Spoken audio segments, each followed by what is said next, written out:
Einstein begins his general relativity paper just the way he begins all of his major interventions in physics, by pointing to a clash, an incompatibility, something asymmetric or wrong between two ways of looking at a problem, and then proposing a way forward, and eventually arriving at experimentally measurable consequences. In this case, in the case of his general relativity paper of 1915, he has us imagine two spheres of a liquid in space, an imaginary axis connecting them. One of them is rotating around the axis that connects them, and the other one is still. The rotating one would flatten out at its equator and form a kind of an ellipse. The other one would remain a sphere.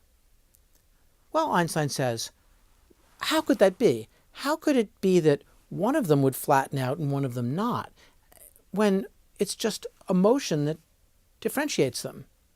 It's a problem that goes back ages to the time of Newton, who said, imagine a bucket, and if I spin over the bucket, the water stays flat. But if I spin the bucket relative to me, it climbs the walls of the bucket.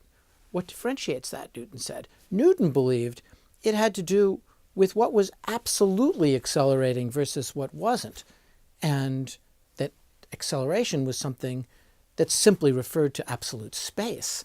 Einstein didn't like that and was a follower of Mach in thinking that it must have to do with motion with respect to all the fixed stars of the world. Einstein goes on.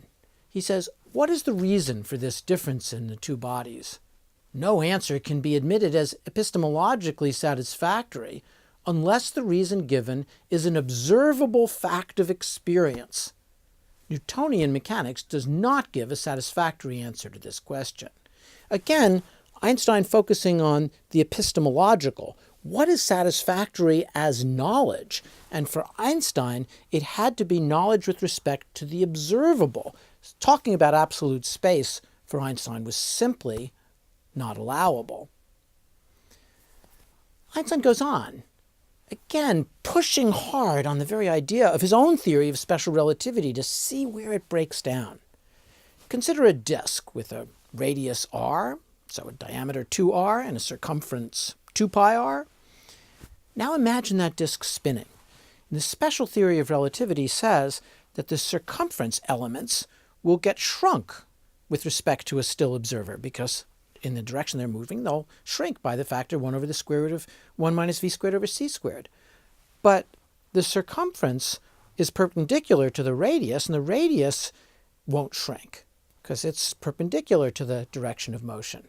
So the radius stays the same, the diameter stays the same, but the circumference shrinks. How could that be? We get a different ratio of the circumference to the diameter. Normally, in Euclidean geometry, we know that the circumference divided by r is just 2 pi. But if the circumference is shrinking and r is staying the same, then pi is changing. Einstein says, hence Euclidean geometry does not apply.